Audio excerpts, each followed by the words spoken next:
Hiya folks, Scott Review Guys. Now, this will be the last time you will see a new review from me between now and the Money in the Bank pay-per-view.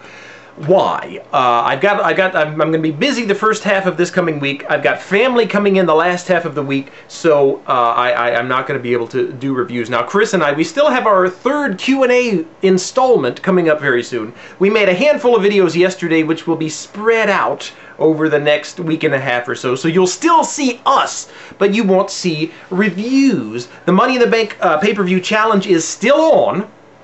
So look into that if you haven't. In fact, we made a predictions video, a discussion video that will be posted probably Wednesday of next week, where we will call for submissions and you'll tell me what you think your picks are and so forth. So let's talk Smackdown. The last time we get to talk Smackdown before Money in the Bank.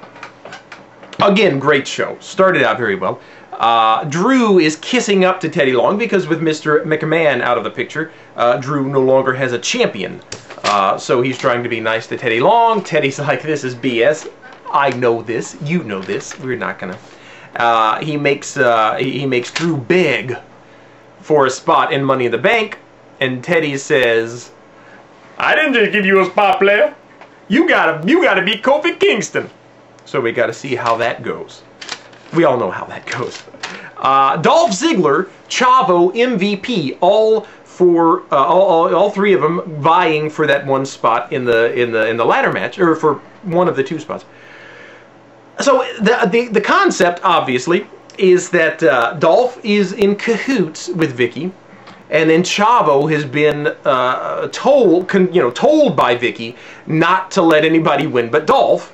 So there was some fun stuff there where Chavo has, is the only man standing and looks around like, this is mine if I want it. Of course he didn't get it. And MVP pins Chavo, but Vicky pulls the thing. Here's the thing about Vicky and the consultant position. I'm only thinking that Vicky the consultant has any teeth as a threat when Teddy is in trouble. Because remember, for a long time, Teddy, and I don't know, I didn't really feel like it was going anywhere unless it was for the whole Drew McIntyre thing. But when Vince put Teddy on probation, I'm watching you. It didn't really sound like anybody. But when Teddy was on probation, then Vicky the consultant actually meant something. Now that Teddy is free to do as he pleases, what gives Vicky the power to do something like, make a match that will help the person she wants? Just a thought that I had. But I do have to say that Vicky was very funny as the guest commentator. Hard to hear her. The volume was, but I really liked her, her kind of being, I don't know, being demure. She wasn't an overt witch. She was just kind of giggly and in love with Dolph, and it still makes you sick, but for different reasons. And it was nice. Then, of course, she became a B-word. Did I say the B-word a second ago? I don't remember. She becomes that when she pulls the ref out. Dolph gets the sleeper hold, and the match ends. Dolph gets the spot in the ladder match. I would love for Dolph to win, but I don't know. He might not even need to win, because I think he's got enough going for him nowadays, or at this point, that he's Christian and Matt Hardy versus Hawkins and Archer. Harcher is what I call him when I accidentally say Harcher instead. The only big thing is that Christian, Matt goes for the tag. Christian pulls Matt out of the ring over the rope, and then Christian just goes walking away. Now, is this payback for last week's throwing into the ladder? Or is this a heel turn? I don't know. I love Christian, and people love Christian, and I just don't know. I don't know if I wanted to turn heel. Might make me sad. So I guess Hawkins and Archer won. Straight Edge Society, they call out Serena. Serena comes out and gives what I think is a beautifully impassioned speech apologizing to CM Punk, saying, Punk, you are more to me than my leader. You are so important, yada, yada, yada. She begs for forgiveness. Luke Gallows says, if it was up to me, you'd be out of here. And then Punk forgives her. I thought they were going to kiss, but then I realized with that giant beak that Punk has, it would just scratch up poor Serena's face. She would have a big, like a crescent-shaped scratch on her cheek, and it would mar her lovely... The only thing about Serena... Never mind. But she did a very good job, I thought, in this little bit. Cody Rhodes and JTG. JTG, I kind of feel like is... Well, both Crime Time guys. They split them up, and now what? Is it Shad that's now in FCW? I don't know. And then JTG is kind of turning into the... Jimmy Wang Yang, you know, trot him out when you need him.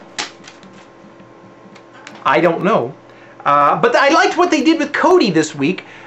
Because well, first of all, he stands in front of the mirror that's projected on the big background thing, and he's looking into this mirror that really doesn't have his reflection in it, which is kind of silly. But the whole thing is kind of silly. But I like the fact that they didn't, you know, they gave us a little break from the dashing Cody Rhodes stuff, and so you know, but we still got a taste of it. Kelly's going to face Layla at Money in the Bank, something we did not know heretofore. And they're pulling this Smelly Kelly crap.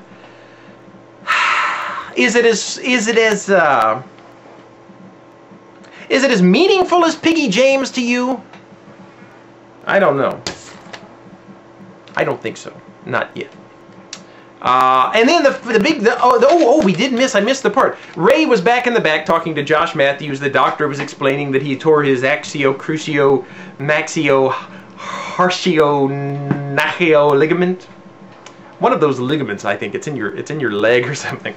With that ankle lock. In comes Swagger. He bursts in, says, "Everybody out!"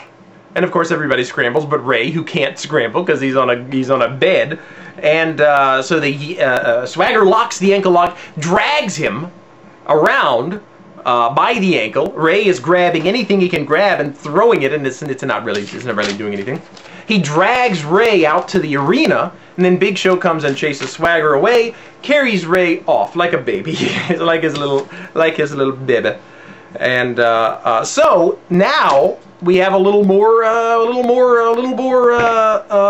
reason for Big Show to be mad at Jack Swagger. So that's our main event: Swagger versus Big Show. Big Show dominates Swagger, throws him out of the thing, chases him up the ring until Swagger kind of gets cornered, but he might have been playing possum. He goes and attacks Big Show. Big Show is now, his leg is hurt again. And as Swagger's leaving, Kane grabs him and says, "I know it was you."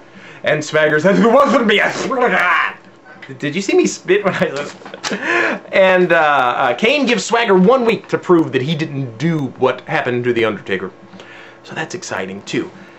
Swagger, I'm saying, you know, I'm seeing him. You'll see in our Money in the Bank discussion video. But I'm really liking what Swagger's up to these days, and so yay Swagger, yay Swagger. And so that is the Money in the Bank, or that's the Friday Night Smackdown review. Stay tuned for some fun stuff coming up this week.